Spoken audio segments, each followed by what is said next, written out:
자신들이 세계 최강이라고 굳게 믿고 있는 중국인 교수가 있습니다.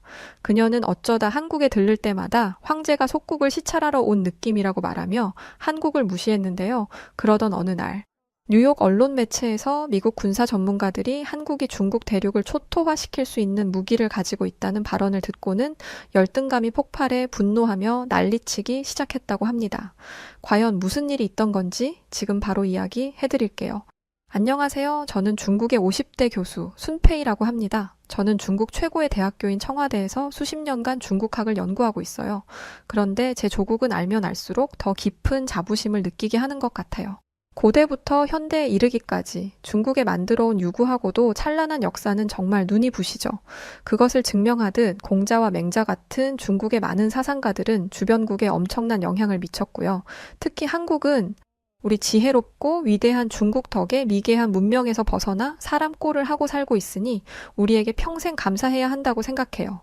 그런데 어느 날 저는 한국에 갔다가 한 한국인을 만난 뒤 자존심이 박살나는 끔찍한 경험을 하게 되었답니다. 지금 다시 생각해도 몸서리가 쳐질 만큼 그날 일은 제게 트라우마로 남아있는데요. 대체 제가 한국에서 어떤 굴욕을 겪은 것인지 지금부터 말씀드릴게요. 그날 저는 아시아 학술 교류를 위해 한국의 서울대학교에 가게 되었어요. 그곳에서 저는 우리 중국의 위대함을 널리 알리고 올 생각이었죠. 예전부터 우리 중국은 모자란 한국을 위해 사신들을 보내 지혜를 나눠주곤 했는데 지금 저 역시 비슷한 일을 하는 것이다 보니 저는 한껏 우쭐해졌죠. 인천공항에 도착한 저는 마치 중국 황제가 하찮고 모자란 속국을 시찰하듯 인천공항을 천천히 둘러봤어요. 그런데 그때 제 신경을 거슬리게 하는 존재가 나타났어요. 그건 바로 한국 스튜어디스였죠. 최근 미국이 주관한 어떤 조사에서 한국 스튜어디스가 세계 랭킹 4위를 차지했더라고요. 얼마 전 우리 중국의 항공사들은 CNN으로부터 안전성과 편안함이 형편없다며 낮은 점수를 받았는데 말이에요. 감히 주제도 모르고 중국보다 좋은 평가를 받는 한국 스튜어디스들이 제 눈에는 가시처럼 느껴졌어요. 솔직히 외모로 보나 몸매로 보나 또 국력으로 보나 한국 스튜어디스들이 우리 중국인들보다 하나도 나을 것이 없는데 왜 그런 평가가 내려졌는지 정말 이해가 가지 않았죠. 그런 생각을 하며 무심코 라운지에 놓인 한국 잡지를 집어들었는데 세상에 거기엔 분명 중국의 문화유산인 것들이 마치 한국의 전통인 양 소개되어 있었어요. 저는 정말 기가 막혔죠. 파오차이도 한푸도 모두 중국 역사에서 비롯된 것들인데 한국은 어떻게 그렇게 뻔뻔할 수가 있는지 대체 어디까지 중국 문화를 훔쳐갈 생각인지 한국인들은 양심을 가지고 있기는 한 것인지 정말 생각할수록 분노가 차오르더라고요. 역시 한국에 오는 것이 내키지 않았는데 공항에서부터 김이 확 새더군요. 그때 마치 운명의 장난처럼 한 한국 스튜어디스가 우아한 척을 하며 제 앞을 지나가는 게 아니겠어요? 저는 그 순간 그 여자의 머리채를 잡고 흔들고 싶은 충동을 느꼈어요. 마치 제가 중국의 위대한 문화를 지키는 수호자라도 된 것처럼 말이죠. 하지만 교양 있는 중국인으로서 그런 추태를 부릴 수는 없는 일이고 그냥 내 앞을 지나가고 있는 저 보기 싫은 한국 스튜어디스에게 시비를 걸고 싶더라고요. 저기요, 한국 스튜어디스를 부르는 제 목소리가 라운지 전체에 울려 퍼지자 그녀는 놀란 표정으로 저를 돌아보더군요. 네? 지금 저 부르신 건가요? 무슨 일 있으세요? 그녀는 하찮은 한국인 주제에 우아한 척을 하며 친절한 모습을 하면서 저에게 다가와 무슨 일인지 묻더군요. 그래서 한마디 했죠. 여기 공항에 비치된 이 잡지에 왜 자꾸 중국 문화를 한국 것인 것 마냥 해놓은 거죠? 우리 중국인들이 보기에 상당히 불쾌한데 잡지를 모두 없애든지 조치를 해주세요. 그러자 한국 스튜어디스는 잡지를 살펴보더니 저를 보며 한숨을 쉬고는 이렇게 대답했어요. 저 오해가 있으신 것 같은데요. 이건 한국의 문화들이 맞는 것 같고 무엇보다 저는 항공기에서 탑승객들을 안전하게 돕는 일을 하는 스튜어디스라서 아무 도움을 드리지 못할 것 같아요. 죄송합니다. 저는 그 말에 화가 오르더군요. 어쩜 도둑질 해놓고는 뻔뻔하고 당당하게 한국 것이 맞다고 할 수가 있죠. 한국인들의 얼굴은 뭐 강철로 만들어지기라도 한 것인지 부끄러움을 모르는 것 같았죠. 저는 자리에서 일어나 잡지를 옆에 보이던 쓰레기통에 던져버렸습니다. 그 모습을 보던 스튜어디스는 깜짝 놀라더니 쓰레기통으로 달려가 제가 버린 잡지를 다시 집어들었고 자신이 가지고 있던 손수건으로 잘 닦고 펴서는 잡지가 있던 곳에 다시 비치해두더군요. 저는 다시 그 잡지를 버리려고 집어들려고 하자 한국 스튜어디스가 제 눈앞까지 다가와서는 이런 말을 하더군요. 공항에 비치되어 있는 물건을 훼손하시면 처벌받으실 수 있어요. 그만하세요. 순간적으로 그 스튜어디스의 머리채를 잡고 싶다는 욕구가 오르더군요. 하지만 그때 저희 쪽으로 다가왔던 공항 보안 요원들 때문에 저는 자리를 떠나며 한마디만 했습니다. 남의 문화를 도둑질했으면 부끄러운 줄 알고 살아. 저는 한국에서 만나기로 했던 중국인 동료 교수를 만나기 위해 움직였어요. 하지만 마음이 불쾌했죠. 세상에 어떻게 저렇게 무례할 수 있는지, 한국인들이 세계 최고의 나라이자 가장 위대한 문명을 가진 우리 중국에 대한 열등감이 깊다는 것은 익히 알고 있었지만 제가 맞는 소리 좀 했다고 저렇게 발끈해서 타지에서 온 손님에게 저런 식으로 대하다니. 정말 한국인들은 기본이 안 된 사람들인 것 같았어요. 그렇게 애써 분노를 삭히고 있는데 마침 한국에서 만나기로 했던 중국 동료 교수가 보였습니다. 하지만 동료 교수는 절 보자마자 이것 좀 보라며 휴대폰을 들고는 다가오더라고요. 시간이 좀 지났긴 했지만 그 뉴스에서는 태국이 한국을 상대로 벤코리아 운동을 펼쳤다는 이야기가 담겨 있었죠. 태국인들은 오만방자한 한국이 주제 파악할 수 있도록 앞으로 한국 여행도 가지 않을 것이고 한국 제품도 모조리 불매하겠다고 선언하며 벤코리아 운동을 했던 것이었죠. 그 뉴스를 보니 괜히 기분이 좋더라고요. 이제야 다른 나라 사람들도 한국의 추악한 실체를 알게 된 것 같아 속이 다 시원하다랄까요? 요즘 한국 영화며 음악이며 전 세계에서 좋다고 난리던데 중국 문화를 훔쳐서 이룬 성공이 뭐 얼마나 갈 수 있겠어요. 가짜는 결국 망하게 되는 법이죠.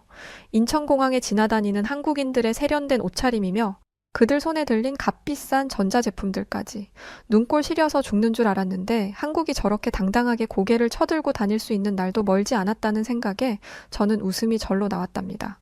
한국의 서울대학교로 가는 길에서도 이 태국 뉴스가 흥미로워 찾아봤더니 글쎄 우리 중국과 태국이 사상 최대 규모의 연합 군사훈련을 실시했다는 뉴스도 있더군요. 뿌듯했죠. 이건 분명 한국에 대한 경고성 훈련이었을 겁니다. 감히 한 줌밖에 안 되는 소국 주제에 나대지 말라는 뜻이었겠죠. 이 뉴스를 봤던 한국인들은 분명 잔뜩 긴장한 채로 무서워서 벌벌 떨었을 텐데 그 생각을 하니까 어찌나 고소하던지 한편으로는 안 됐다는 생각까지 들더군요. 서울대학교 학회에서 실제로 만났던 태국인 교수 역시 중국과의 연합훈련에 대해 아주 기쁘게 생각하고 있었더라고요. 그는 얼굴 만면에 한박 웃음을 지으면서 이렇게 말했어요. 중국에서 오셨나 봐요. 아시아 최고라는 중국과 가까이 지낼 수 있어서 아주 다행이라고 생각이 들어요. 사실 그동안 한국에 지내면서 눈치 보며 사느라 아주 죽을 맛이었거든요. 그래도 중국과 같은 거대한 나라와 함께 어울릴 수 있다는 게 아주 자랑스럽고 기쁩니다. 하하. 그런 태국인 교수에게 저는 이제 중국과 태국이 하나이니 무서울 게 없을 겁니다. 우리 중국만 잘 따라오세요. 좋은 일만 있을 겁니다. 라고 해주며 그의 말에 맞장구를 쳐주었어요. 그러면서 저는 이제부터 중국이 주도하는 새로운 질서가 만들어질 것이라는 생각에 기쁨의 미소를 지었어요. 시간이 지나고 저는 한국의 서울대학교 학생들 앞에서 우리 위대한 중국학에 대해서 설명하는 시간을 가질 수 있었습니다. 중국학에는 언어, 역사, 문학, 철학, 정치, 경제, 사회, 안보, 현대 군사전략, 군사정책 등 중국과 관련한 모든 학문 분야를 연구하는 학문인데 오늘 제가 학생들에게 가져왔던 주제는 바로 현대 군사전략과 국제안보에 대한 이야기였죠. 저는 중국의 인민해방군, 즉 PLA는 전 세계에서 가장 크고 빠르게 현대화된 군대 중 하나로 중국의 국방과 국익을 수호하는 핵심 역할을 맡고 있다고 설명했습니다. 약 200만 명의 병력을 보유한 PLA는 육군, 해군, 공군, 미사일 부대, 전략 지원 부대 등으로 구성되어 있으며 각 부대들은 세계 최고 수준의 훈련과 기술력을 가지고 있다고 자랑스럽게 설명했죠. 아마 모르긴 해도 저의 이런 강의를 들었던 한국인 학생들은 온몸에 소름까지 돋았을 테죠. 중국이 이렇게까지 강한 군대였다니 몰랐다 하면서요. 그때였을 거예요. 교환학생으로 보이던 한 미국인 학생이 영상 하나를 보여주겠다며 USB를 들고 와서는 학생들이 모두 볼 수 있게 영상을 틀었습니다. 당연히 우리 중국에 대한 영상인 줄 알았는데 저는 영상을 보고 경악했죠. 그 영상에는 한국의 국군의 날, 현장 영상이었고 영상 속에서는 현무5라는 괴물 미사일을 공개했는데 이것은 탄두 중량만 8톤에 달하는 현존하는 세계 최고의 미사일이라고 하더라고요. 현무5는 지하 수백 미터 아래에 있는 벙커를 박살내는 것도 가능하고 사정거리가 5,000km까지 된다고 하는데 사실 5,000km면 우리 중국 전역이 현무5의 사정거리 안에 들어가는 거였어요. 순간 등줄기에 식은땀이 흘러내리더군요. 여태까지 한국은 중국의 발 아래에 있는 하찮은 소국이라고만 생각했는데 대체 언제 이런 무서운 무기를 만들어낸 것인지 섬뜩하기까지 했죠. 하지만 저는 아시아 최강국인 중국인이었고 학생들 앞에서 긴장한 모습을 보일 수는 없었어요. 그래서 말했죠. 이런 보여주기식의 무기들은 하찮은 것이라며 겉보기는 커 보이고 스펙 공개가 대단해 보여도 실전에서 써먹지도 못하는 경우가 태반이라고 말하며 영상을 꺼버렸습니다. 이런 쓸데없는 것에 학생들은 신경 쓰지 말고 앞으로 세계를 주무를 중국의 현대 군사학에 집중해야 한다고 했죠. 그런데 한 서울대 학생이 저를 빤히 쳐다보더라고요. 눈이 마주쳤지만 무시했죠. 그런데 날카로운 눈빛에 기분이 나빠서 저는 버르장머리 없이 어린 놈이 왜 그런 고가운 눈빛으로 나를 쏘아보냐고 물어보았죠.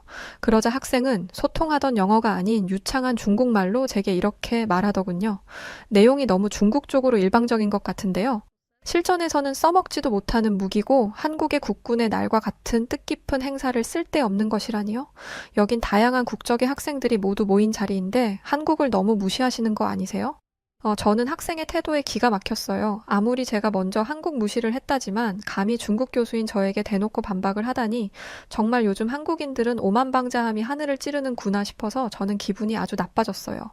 옛날 같았으면 중국의 눈치나 살피며 바닥을 기었을 것들이 요즘 조금 살만해졌다고 저렇게 기어오르는 것도 참 우스웠고요. 이래서 내가 한국에 오기 싫었는데 여하튼 이 주제 파악 못하는 한국 학생에게 일침을 놔주기로 했죠. 한국이 현무5 같은 강력한 무기 좀 만들어냈다고 기가 산 것 같은데 그래봤자 한국은 소국이고 우리 중국은 세계의 중심이자 최강 대국이에요. 우린 사실을 있는 그대로 말한 것뿐인데 뭘 무시했다는 거죠, 학생? 그리고 옛말에 겁 많은 개가 시끄럽게 짖는다고 했는데 한국이 그런 괴물 무기를 만든 것도 옛날처럼 다시 우리 중국의 속국이 될까봐 무서워서 그런 거 아닐까요? 그러자 학생은 어이가 없다는 표정을 짓더니 이렇게 말하더군요. 한국이 중국의 속국이었다고요? 교수님은 과거 한국이 단 5천 명의 군사로 중국 수나라의 100만 대군을 물리쳤다는 것도 모르나요? 그 전쟁으로 인해 지도에서 삭제된 건 우리 한국이 아니라 수나라였는데 대체 누가 누구의 속국이라는 거죠? 저는 그 말에 잠시 당황했지만 얼른 정신을 차리고 그래봤자 결국 당나라가 고구려를 멸망시키지 않았냐고 받아쳤어요. 그런데 학생은 여전히 저를 무시하는 눈빛으로 바라보며 이렇게 말하더군요. 멸망이라니 말 조심하세요. 고구려는 발해로 이어졌고 그 뒤에도 고려로 또 조선으로 끊임없이 한민족만의 국가를 이어왔어요. 과거 중국의 인구는 한국의 20배 이상이었는데도 한국은 중국에 흡수되지 않고 당당한 독립국으로 살아남았다고요.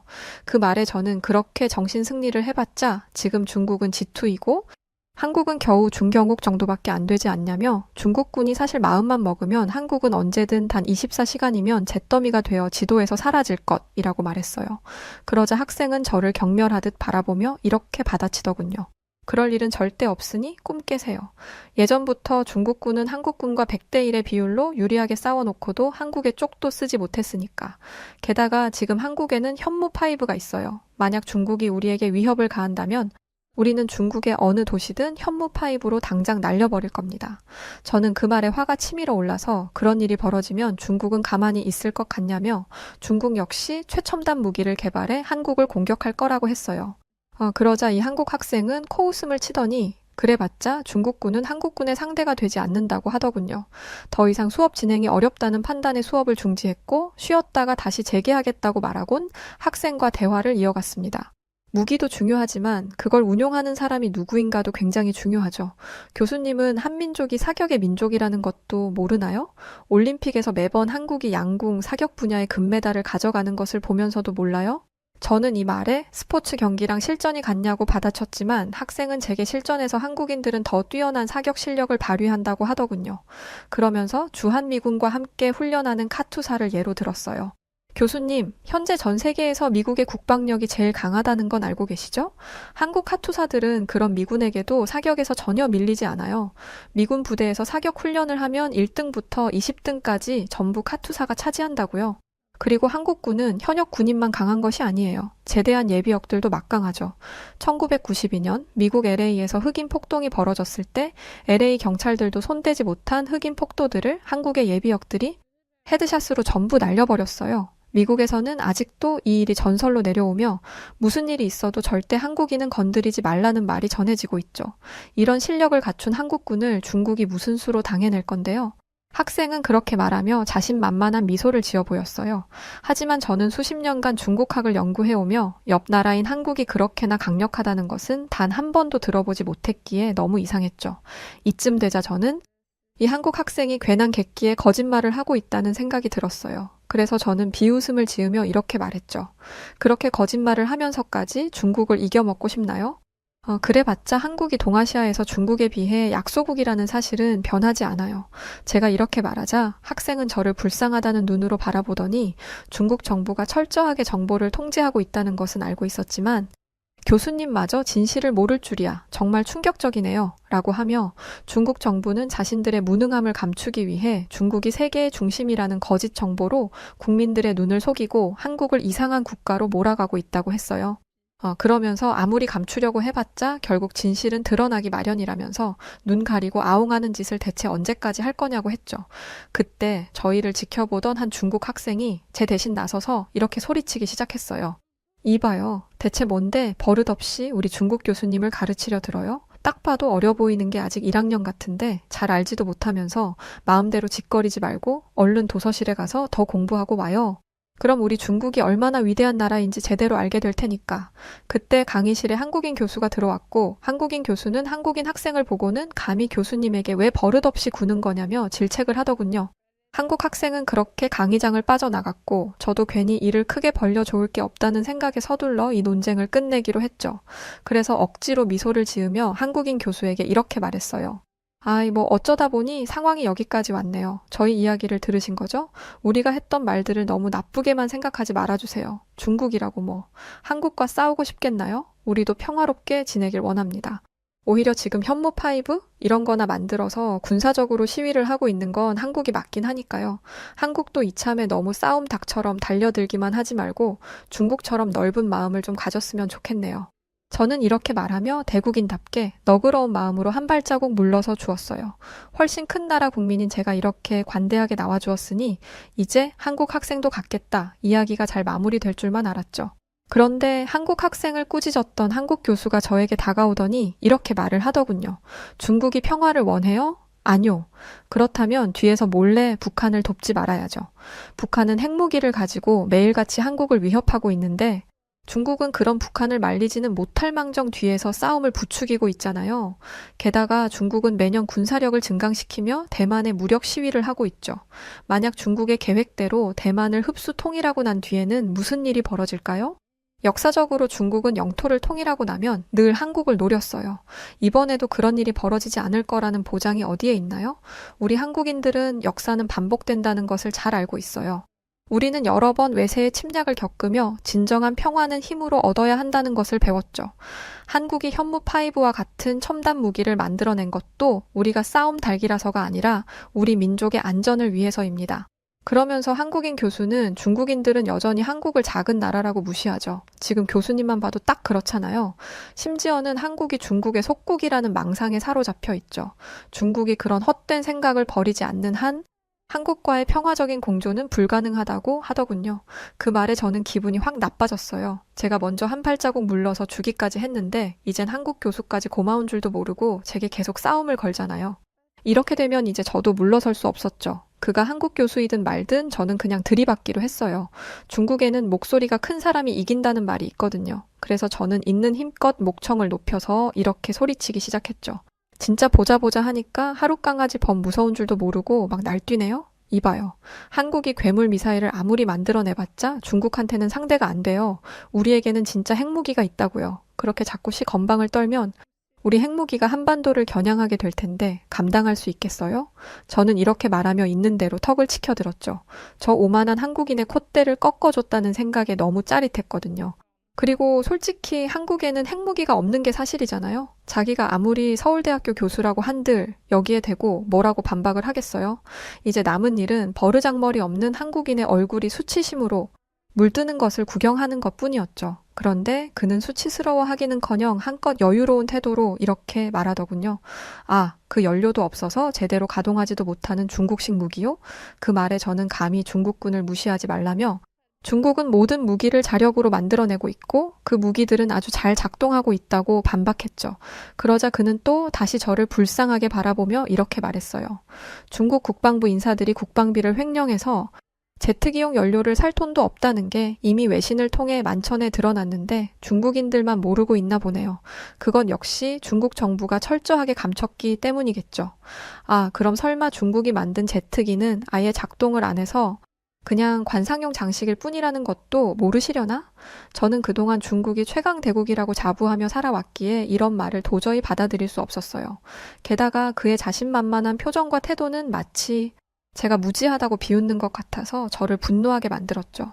결국 저는 거짓말하지 말라고 소리 지르며 한국인의 말 따위는 믿지 않겠다고 했어요.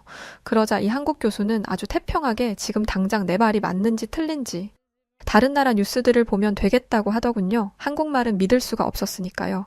그래서 해외 뉴스들을 보게 되었는데 상황이 이상하게 돌아가기 시작하더군요. 영상 속에는 차마 믿기 힘든 내용의 기사들이 담겨 있었어요. 중국산 제트기, 심각한 기계 결함으로 첫 비행 시도에서 추락할 뻔, 유럽 군사 전문가들, 중국산 무기를 살 바에 장난감 비행기를 사고 말겠다고 주장, 처음 이 기사들을 봤을 때 저는 믿을 수 없었어요. 이런 내용은 당연히 조작된 기사라고 밖에 생각할 수 없었죠. 이건 말도 안 돼. 중국이 얼마나 위대한 국가인데 다들 중국이 부러워서 기사를 조작한 게 분명해. 저는 이런 것이 진짜일 리 없다고 강하게 부정했어요. 하지만 휴대폰 화면에는 비슷한 내용의 기사가 수천 개, 수만 개씩 줄지어 나왔고 결국 저는 이게 사실이라는 것을 인정할 수밖에 없었죠. 한국 교수는 절망에 빠진 제 표정을 보고는 믿고 싶지 않으시겠지만 이게 바로 중국 정부가 감추고 있던 진실이고 교수님 같은 중국의 지성인들이 이 진실을 받아들여야지만 진정한 발전을 이룰 수 있다고 하더군요. 또 한때 한국도 한국 전쟁으로 나라가 초토화된 뒤 엄청나게 힘든 시기를 겪었다고도 했어요. 당시 한국에는 집은커녕 오늘 하루 먹을 밥도 없어서 굶어 죽는 사람도 많았다고 했죠. 그런 환경에서도 한국인들은 현재 자신들이 처한 상황을 직시하고 불굴의 의지로 지금과 같은 번영을 이루게 되었다고 했어요. 그러면서 한국과 달리 중국은 세계 최강대국이라는 거짓된 가면을 쓴 채 자신들만이 최고라고 하니 발전이 없는 거라고 하더군요. 그러더니 차분한 목소리로 저를 타이르듯 이야기하더라고요. 젊어 보시는 분인 것 같은데 중국에서 교수까지 지내고 계시고 훌륭합니다. 하지만 당신이 지성인이라면 자신의 눈을 중국 정부로 인해 가리지 마세요. 저는 속으로 생각했죠. 화가 나는 마음이 크긴 했지만 한국 교수와 영상에서 확인했던 것처럼 해외 다른 국가들이 중국을 이렇게나 형편없이 생각하는지를 오늘에서야 전 처음 알게 되어서 진짜 이게 현실일까? 세계 최강이라던 우리 중국의 언론의 말들과 그 많은 지표들은 다 거짓이었던 걸까? 새내기 중국학 교수인 내가 이렇게 무지할 수 있었다는 것에 고개를 들 수가 없었어요. 하지만 자존심을 굽힐 수는 없었습니다. 상황은 일단락되어 정리되었고 한국인 교수도 그런 제 어깨를 툭툭 토닥이더니 강의장을 빠져나갔죠. 아무리 지금 했던 이야기들이 모두 사실이었다고 해도 중국은 경제면에서나 국토면에서나 모든 게 한국보다 위인 것은 사실이니까 괜찮다며 스스로를 달래며 잠시 멈췄던 강의를 다시 시작하려고 준비를 하고 있었습니다. 그런데 저는 더 이상 강의를 진행할 수가 없었어요. 강의장을 나와 개인적인 일이라는 이유를 대며 한국을 급하게 떠났습니다. 그리고는 속으로 생각했죠. 두 번 다시는 한국에 오지 않겠다 다짐하고서 말이죠. 제가 강의를 진행하지 않고 자리를 나온 이유는 강의장에 다시 들어온 학생들의 수근거림을 들었기 때문이었어요. 너희 그거 알고 있어? 글쎄 중국은 대학 교수들한테 보너스로 생선을 준다던데? 무슨 말이야? 보너스로 생선을 준다고? 그렇다고 하던데? 학교 호수에서 잡은 잉어 같은 걸 준다더라고. 그 말을 듣는 순간 저는 부끄러움에 얼굴이 빨개지고 자존감이 떨어져 뭘 할 수가 없었어요. 실제로 우리 중국의 북경대학교에서는 예산이 부족해서 대학 교수들에게 보너스를 줘야 할 때 돈이 아닌 호숫가에서 잡은 잉어를 기다란 나뭇가지에 매달아서 주거든요. 전 세계에 우리 중국이 G2에 해당하는 경제대국이라고 큰 소리를 치고 있는 우리 입장에서 어떻게든 감추고 싶은 부끄러운 사실이었는데 이런 일들을 어린 학생들까지 모두 알고 있다는 생각에 뭘 할 수가 없었죠. 사실 한국에 가면 우리 위대한 중국에서 온 저를 깍듯이 모시고 대할 줄 알았는데 한국에 도착했던 공항에서부터 중국에 떠나기 전까지 괜히 한국인들을 잘못 건드렸다가 망신만 당한 것 같아서 정말 창피했습니다. 중국에 돌아간 이후로 저는 많은 생각을 했었어요. 당연히 중국에서는 한국 교수와 함께 봤던 뉴스 같은 걸 다시 찾아볼 수는 없었죠. 인터넷 망 자체가 달라서 중국에게 불리한 뉴스들은 모두 차단되었으니까요. 하지만 VPN을 활용해 다른 회선으로 요즘 인터넷을 보고 있습니다. 그래서 요즘 엄청 반성하고 있어요. 실제로 해외에서 바라보고 있는 한국은 중국이 어쩔 수 있는 국가가 아닐 정도로 번영해 있었고, 그때 강의 때 미국인 학생이 들고 왔었던 한국의 국군의 날 행사 영상을 찾아서 처음부터 보게 되었는데 진짜 바지에 오줌이라도 쌀 뻔했었어요. 로봇계를 시작으로 뒤이어 등장했던 한국의 첨단 무기 체계는 정말 엄청났었죠. 중국 회선을 피해 실제 모습들을 보게 되기 시작하니까 제 생각도 많이 달라지기 시작했고 중국이 정말 모든 걸 이렇게까지 숨기고 있었다는 사실에 회의감까지 들었습니다. 사실 겁도 납니다. 제가 이렇게 다른 회선으로 진실을 보고 있다는 걸 공안들이 알게 되면 제 몸은 어떻게 될지 모르는 일이니까요. 그래서 이후로는 보지 않을 생각이에요. 이 사연을 보내는 것이 아마 저의 마지막일 겁니다.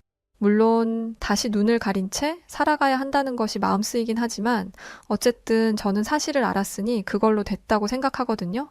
여하튼 저는 제가 진실인 줄 알고 했던 말들이니 용서하시고 한국에서 미안했습니다. 감사합니다. 여기 한 외국인 여성이 침대에 누워있는 여인의 손을 꼭 붙잡고 간절한 목소리로 애원하고 있습니다. 그러자 침대에 누워있는 여인은 힘겹게 몸을 일으켜 외국인 여성의 머리를 쓰다듬으며 위로하는데요. 그 따뜻한 손길에 외국인 여성은 꾹 참아왔던 눈물을 쏟으며 펑펑 울고 맙니다. 과연 이 두 사람에게 대체 무슨 일이 있었길래 이 여성이 눈물을 흘리며 사죄하는 것일까요? 안녕하세요. 저는 필리핀에서 한국으로 시집을 온 달리아라고 합니다. 제 이름은 꽃이라는 뜻이지만 제 삶은 아름다운 꽃과는 거리가 멀었어요. 저는 필리핀에서 가장 가난한 동네에서 살았거든요. 그런데 지금은 한국에 삽니다. 한국인 남편을 만나 한국에 가게 되었고 그런 남편의 시어머니를 만나게 되면서 제 삶은 완전히 바뀌게 되었어요. 제가 살았던 필리핀은 많은 관광객들이 방문하는 나라지만 여행객들이 보는 필리핀의 잘 다듬어진 모습은 극히 일부분입니다. 아직도 수많은 필리핀 사람들이 물도 제대로 나오지 않고 비가 줄줄 새는 집에서 살고 있어요. 화장실조차 제대로 구비되지 않아서 땅을 파 볼일을 보는 사람들도 많죠. 집이라도 있으면 다행이게요. 가난한 동네에서도 가장 가난한 사람들은 집조차 없어 나무 판자를 대충 기울여 그 아래에 들어가서 삽니다. 우기가 되어 비가 쏟아지면 그대로 휩쓸려 내려가는 그런 집 같지도 않은 집이죠. 우기가 되면 저희 집도 안전하지 못합니다. 벽을 타고 물이 흘러 들어와서 가족들은 교대로 잠을 자며 물을 받은 양동이를 버리고 이불 주변으로 흘러 들어오는 빗물을 닦아내죠.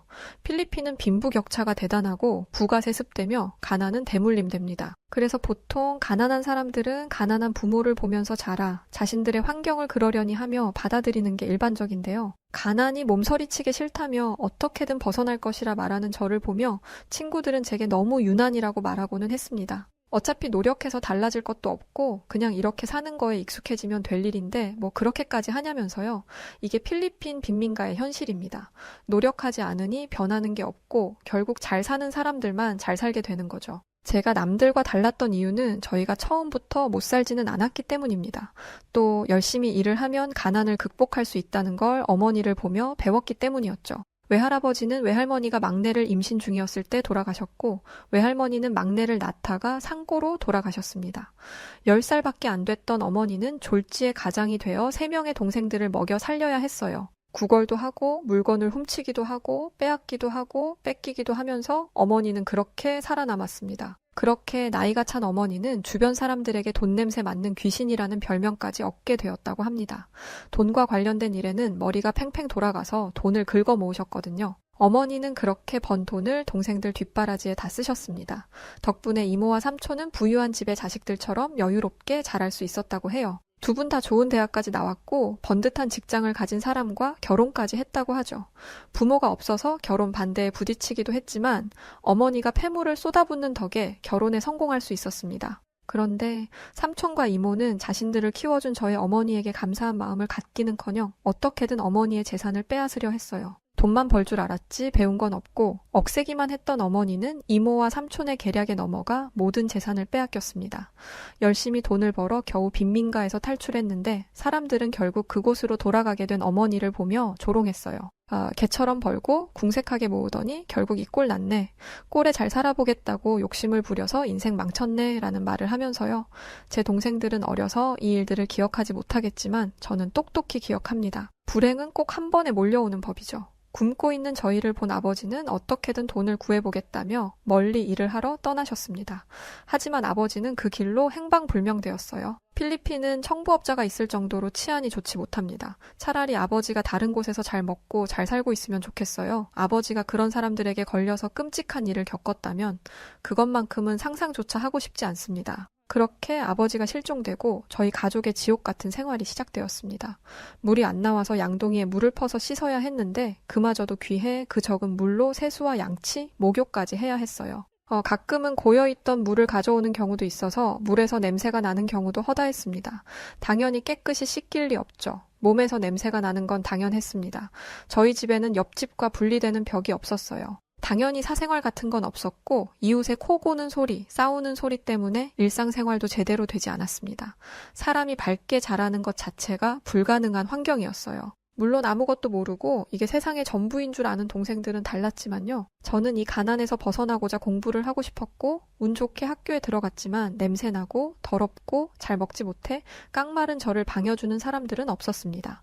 어딜 가든 무시받고 괴롭힘 당하기 일쑤였죠. 더 슬펐던 것은 저를 보며 코를 막고 인상 찡그리는 사람들을 이해할 수밖에 없었던 현실이었습니다. 가족들과 살 때는 모두가 냄새가 나니 몰랐는데 학교에 와보니 여자아이들에게서는 향긋한 꽃냄새가 났고 땀을 뻘뻘 흘리는 남자아이들조차도 저보다 더 깨끗한 냄새가 났어요. 이런 저를 누가 환영해 줄 수 있을까요? 저는 결국 학업을 포기해야 했고 어머니를 도와 일을 하기 시작했습니다. 어머니가 예전과 같이 돈을 버는 능력을 가졌다면 금방 살림살이가 좋아졌을 수도 있지만 어머니는 동생들에게 배신당한 충격에 쓰러지신 적이 있었습니다. 그 이후로는 간단한 일을 하는 것도 버거워하셨어요. 그래서 제가 함께 돈을 벌어도 상황이 그렇게까지 좋아지지는 않았습니다. 그나마 깨끗한 물로 씻을 수 있게 되었다는 것, 딱 그 정도네요. 그렇게 성인이 되었고 도시로 나가 여행객들이 많이 오는 식당에서 일하게 되었습니다. 임금이 훨씬 셌거든요. 그렇게 몇 개월 정도 일을 했습니다. 그러던 어느 날 밥을 먹고 가게를 나갔던 여행객이 퇴근을 하는 제 앞에 나타났어요. 저는 경계했습니다. 필리핀 여자를 가볍게 보고 접근하는 여행객들이 꽤 많았기 때문이었죠. 여행하는 동안 애인처럼 데리고 다니면서 여행을 마치면 함께 데려가겠다고 말해놓고 흔적도 없이 사라지는 사람들도 많았습니다. 그래서 저는 개인적으로 말을 걸어오는 여행객들을 무척 경계했어요. 아니나 다를까 제 앞에 나타난 여행객은 제 번호를 물어봤습니다.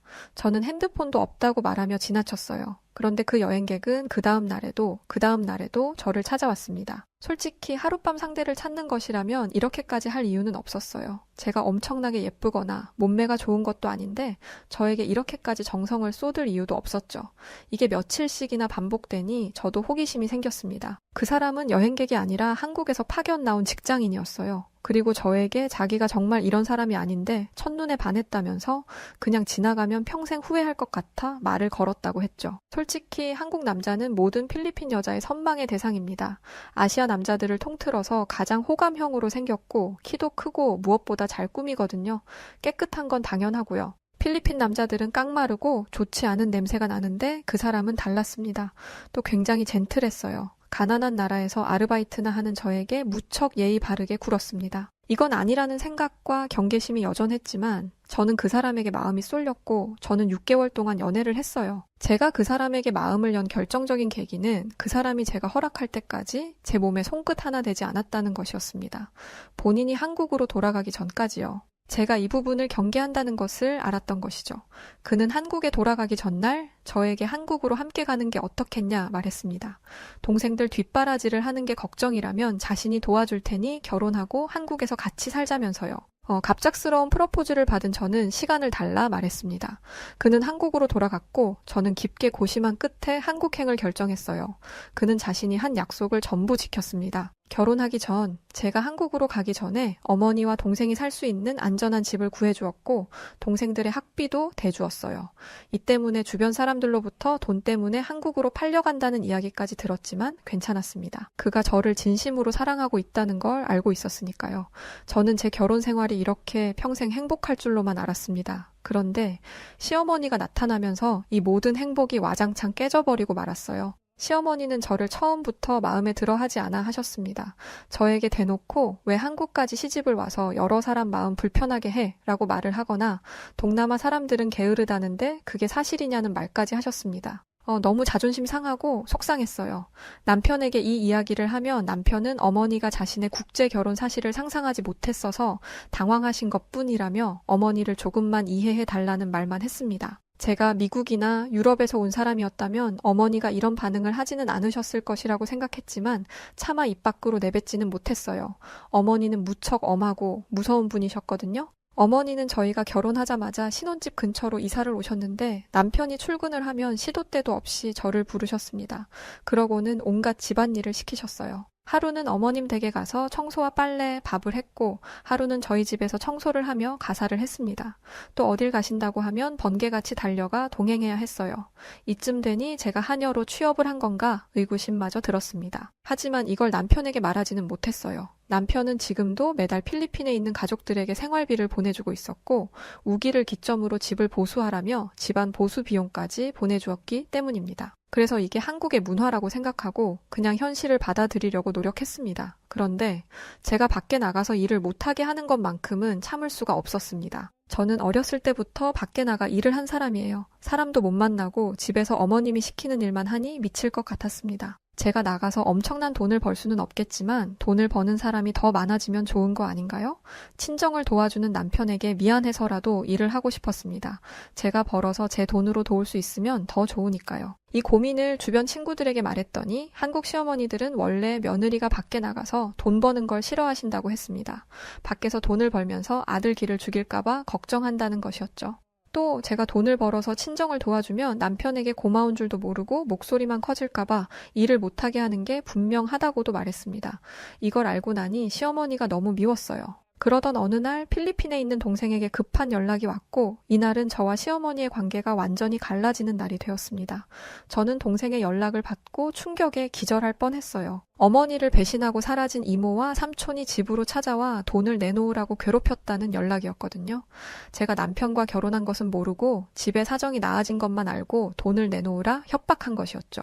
동생들은 아직 어렸고 어머니는 이모, 삼촌을 보자마자 몸이 굳어버려 그들의 행패를 보면서도 어떤 대처도 하지 못했다고 합니다. 소식을 들은 남편이 필리핀에서 일하며 알게 된 현지인에게 도움을 구해 당장의 위기는 넘겼지만 언제 또 그렇게 찾아와 행패를 부릴지 모를 일이었습니다. 저는 걱정이 되어서 잠을 이룰 수 없었고 이불에 고개를 묻고 엉엉 울고 있었어요. 그런데 그때 시어머니가 제 방문을 벌컥 열고 들어오시더니 큰 목소리로 뭘 그런 거 가지고 울고 앉아있어 라며 호통을 치셨습니다. 저는 시어머니에게 처음으로 목소리를 높였습니다. 어머니에게는 별일 아닌 거일지 몰라도 저에게는 늘 애틋한 소중한 가족이고 가까이서 도와주지도 못하고 할 수 있는 게 없어 가만히 앉아만 있는 게 너무 괴롭다고 말했죠. 그런데 어머니는 제 마음에는 관심도 없다는 듯 그렇게 울 시간에 뭘 어떻게 할 수 있는지 고민이나 하라고 말씀하셨어요. 저는 어머니에게 지금 제가 뭘 할 수 있겠느냐며 또 한 번 큰 소리를 내고 말았습니다. 어머니가 방을 나가시고 서러움에 북받쳐 가슴을 치며 울었습니다. 내가 고작 이런 취급을 받으려고 이 먼 한국 땅까지 시집을 왔나? 한국의 시어머니들은 원래 며느리를 하녀 취급하고 그걸로도 모자라서 친정마저 버리라고 말하나? 저는 새벽까지 울다 까무룩 잠에 들었습니다. 그런데 해가 뜨지도 않은 어스름한 새벽, 어머님이 저를 흔들어 깨우셨습니다.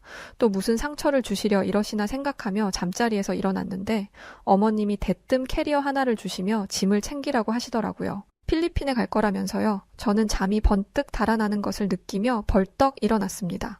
어머님은 뭘 그렇게 놀라냐며 꾸물거릴 시간에 빨리 짐이나 싸라고 하셨어요. 거실에서 자던 남편도 깜짝 놀라 달려왔는데 어머님은 그런 남편에게 아들아 네가 도무지 시간을 낼 수 없다고 하니 나라도 다녀오겠다. 마누라 친정에 일이 생겼는데 일이 바쁘네 뭐네 하는 거 보니 속이 답답해서 두고 볼 수가 없다라고 말씀하셨죠. 혼란스러웠습니다. 어제까지만 해도 친정일이 별것 아닌 것처럼 말씀하셨으면서 지금은 누구보다 다급하게 움직이셨으니까요. 저는 친정에 갈 수 있어서 다행이라는 마음과 혼란스러운 마음을 둘 다 가지고 필리핀으로 향했습니다. 집은 초토화가 되어 있었어요. 동생들은 난장판이 된 집 안에서 저를 보자마자 눈물을 흘렸고 어머니는 넋이 나가 있었습니다. 저는 염치도 없는 이모와 삼촌을 생각하며 분노했는데 저보다 분노한 사람이 있었어요. 바로 시어머니였습니다. 시어머니는 사람이 어떻게 이런 짓을 저지를 수 있냐면서 친정어머니에게 달려가 다치신 곳은 없는지 살폈고 집안 곳곳에 흩어져 있는 물건들을 치우기 시작했습니다. 시어머니는 패닉 상태에 빠진 저와 친정 가족들 대신 온 집안을 싹싹 청소하셨어요. 제가 도와드리려고 나서자 가족들부터 챙기라며 제 도움을 극구 거절하셨죠. 그렇게 다음 날이 되고 다시 찾아올 것이라 경고했던 이모와 삼촌은 또다시 친정의 문을 두드렸습니다. 제가 나가자 그들은 매우 반가운 기색을 표하더군요. 한국으로 돌아간 제 덕에 집이 살만해졌으니 저만 잘 구슬리면 뭐라도 뜯어낼 수 있을 거라 생각했던 것 같습니다. 이모와 삼촌은 자기 자식들과 배우자를 데리고 찾아왔는데 다들 얼마나 배부르게 살았는지 살이 뒤룩뒤룩 쪘더라고요. 이런 사람들이 찾아와서 집을 뒤집어 놓았으니 어머니와 동생들의 혼이 나간 게 100번 이해됐습니다. 솔직히 저도 두려운 마음이 들었어요. 만나자마자 욕을 퍼부어 주려고 했는데 못하겠더라고요. 그들은 제가 주춤하는 게 느껴지자 이때다 싶어 달려들었습니다. 꼼짝없이 밀려 집 안으로 뒷걸음질을 치려던 그때 누군가가 저를 뒤로 낚아챘어요. 시어머니였죠. 시어머니는 저를 자신의 등 뒤로 숨기시고는 크게 소리를 치며 화를 내셨습니다.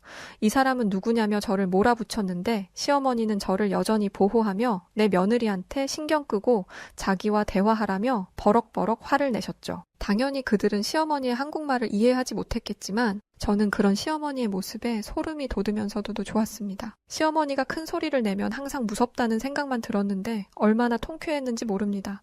시어머니는 경상도 사투리가 굉장히 강한 분이세요. 필리핀 사람들 입장에서 이런 사투리를 들으면 무슨 뜻인지 이해를 못해도 공포심을 느낄 정도였죠. 이모와 삼촌의 가족들은 입 한 번 제대로 떼보지 못한 채 도망치듯 떠났습니다. 저에게 한 소리라도 하려고 하면 시어머니가 어디 남의 집 귀한 딸한테 헛소리냐며 호통을 치시는 덕에 저와도 대화 한 번 못 해보고 말이죠. 그날 밤 시어머니가 저를 불러내셨습니다. 그러고는 갑자기 눈물을 흘리셨어요. 어머님은 새어나오는 눈물을 꾹 참으려고 하셨지만 감정이 격해지셨는지 그마저도 힘들어 하셨습니다. 시어머니는 연신 눈물을 닦으며 저에게 이런 곳에서 살아왔던 거냐고 물어보셨어요. 저는 남편을 만나기 전에 살았던 환경을 설명하며 이 정도는 많이 나아진 거라 말씀드렸죠. 어머님은 충격을 금치 못하셨습니다. 생각했던 것보다 더 열악한 환경이었기 때문이었죠. 시어머니는 멀리 시집간 딸 마음 불편할까봐 이런 상황에 처해 있으면서도 도와달란 연락 한 번 못했던 친정어머니에게 너무나 죄송하다고 말씀하셨습니다. 이런 상황도 동생이 말하지 않았다면 평생 모를 게 아니었냐면서요. 저는 확신했습니다.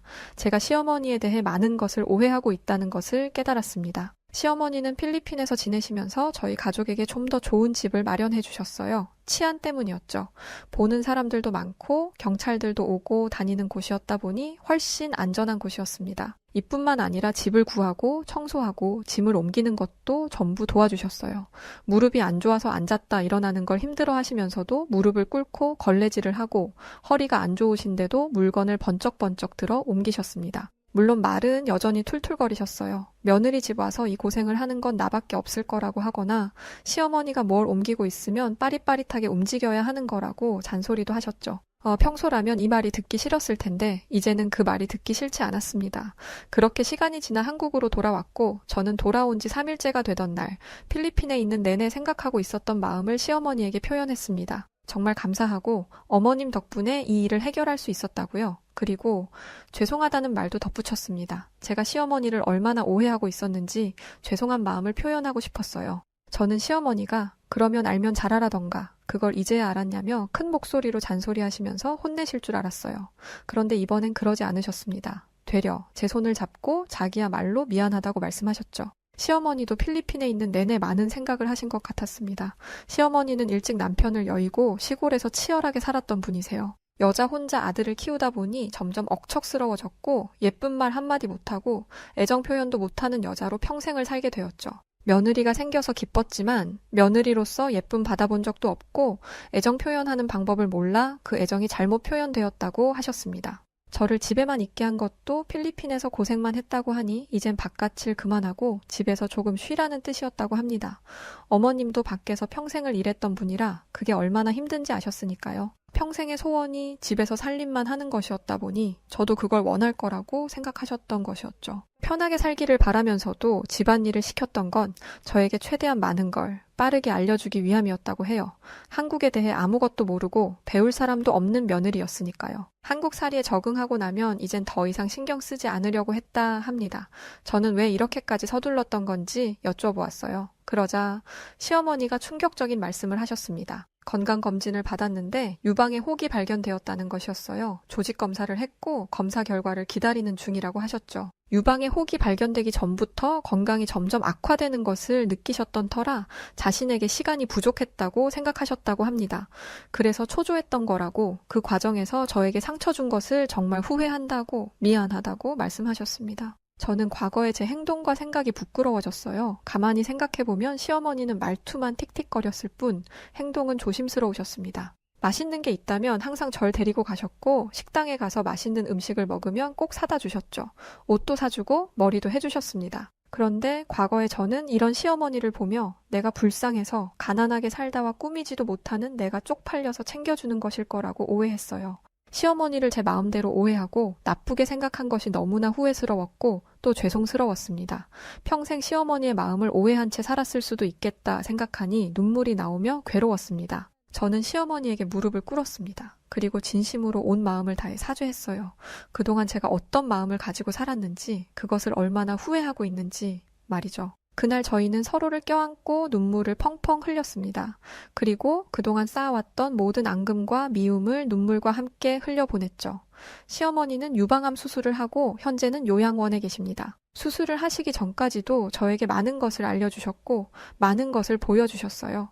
덕분에 저는 한국 생활에 완벽하게 적응하게 되었습니다. 그리고 지금은 뱃속에 아이도 갖게 되었죠. 필리핀 가족들도 이전보다 훨씬 나은 삶을 살고 있습니다. 이것만으로도 저는 남편과 시어머니에게 받은 게 참 많은데, 시어머니는 남편에게 항상 널 믿고 한국에 와준 아내가 의지할 곳은 너가 없다. 그러니 너가 잘해야 한다. 아내가 의지할 수 있는 남편이 되고 달리아를 행복하게 해줘라 라고 말씀하시죠. 지금도 요양원에 찾아가면 죄송하고 감사하다는 말을 하곤 합니다. 시어머니는 이제 그런 말은 그만하라고 하시지만 평생을 살아도 갚지 못할 이 은혜를 생각하면 안 하기가 어렵습니다. 저희 시어머니는 지금 많이 아프십니다. 아파 누워 계시면서도 항상 저를 보시면 밥부터 먹었는지 당신보다는 제 걱정을 먼저 해주십니다. 어머님이 부디 얼른 일어나셔서 전처럼 저에게 잔소리 하시던 강한 모습을 되찾으셨으면 좋겠습니다. 오늘 사연은 여기까지입니다. 사연을 보면서 저도 엄마 생각이 많이 나네요. 저희 여우튜브도, 그리고 사랑하는 우리 구독자분들께서도 한 마음으로 달리아 씨의 시어머님께서 건강하게 다시 회복하시고 행복하게 아주 오래오래 사실 수 있도록 기도하겠습니다. 그리고 우리 구독자분들께서도 응원해 주실 겁니다. 자, 오늘의 사연 어떻게 들으셨나요? 오늘 사연이 재미있으셨다면 구독과 좋아요, 알림 설정 부탁드립니다. 그럼 지금까지 여우튜브 나레이션의 송은지였습니다. 끝까지 영상 시청해주신 우리 시청자분들 모두 감사드립니다.